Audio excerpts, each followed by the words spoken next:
It's like we're not even anywhere near.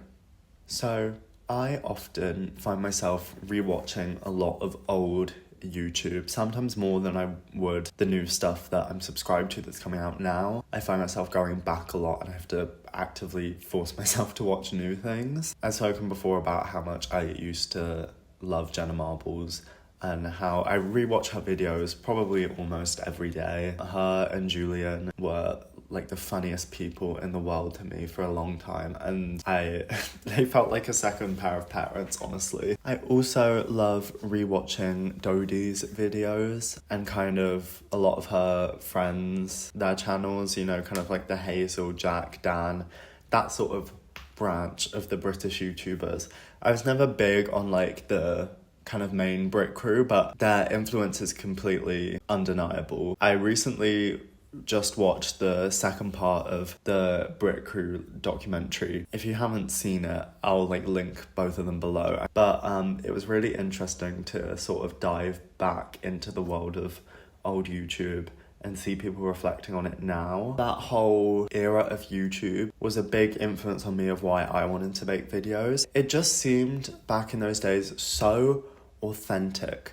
People could just put up anything and not really care about necessarily making a super catchy title or thumbnail. The videos a lot of the time were just people having fun with their friends. There didn't even have to be a specific challenge involved or idea. A lot of the time it just seems like people having fun and having a good time and laughing together and seeing genuine connection on screen. I think that was so appealing to so many people. When I rewatch a lot of old content, it's seeing certain people together. That's what makes it so addictive in a way, is going back to certain people's friendships and like their chemistry and the laughs. Like, that's what makes it fun. And I just feel like you don't really see that a lot these days. A lot of these videos, I particularly noticed with the people that I was subscribed to, they weren't necessarily marketed in the best way to pull loads of numbers. The thumbnails weren't particularly excellent, or the title of the video might be a bit vague. But in a way, I kind of in my head associate that with being a good video. I find myself clicking on those things now because it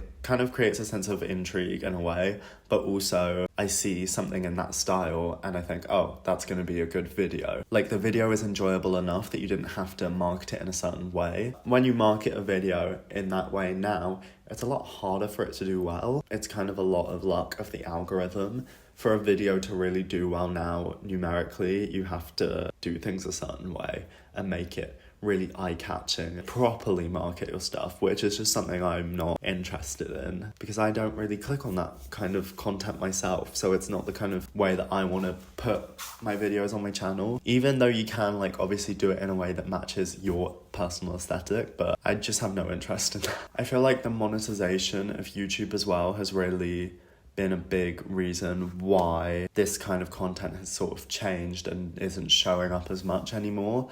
Like, I find it hard to find videos that encapsulate that vibe of old YouTube, which is why I end up rewatching so much of it, is because nothing now even remotely compares to it. Is it just nostalgia? Is it just growing up? I don't know. And don't get me wrong, I do think YouTube is moving back to a more authentic version of itself in a way. I feel like post-COVID and the rise of TikTok, there was really an era where YouTube was just not a place that was fun or interesting. But now I think that people are going back to old school vlogging a bit more, and I've really tried to sort of find channels that I think kind of emulate that a bit, and I don't know, watch them because it does inspire me and it makes me want to make my videos. But I do miss that kind of old YouTube vibe. We need to bring it back. If there are any channels out there that want to collab with me, let me know. Because that's the other thing as well. Like, I could film videos with my friends if I wanted to, but I don't know, it's very different, right? The chemistry you have with someone when you're just off camera being yourself, like being normal,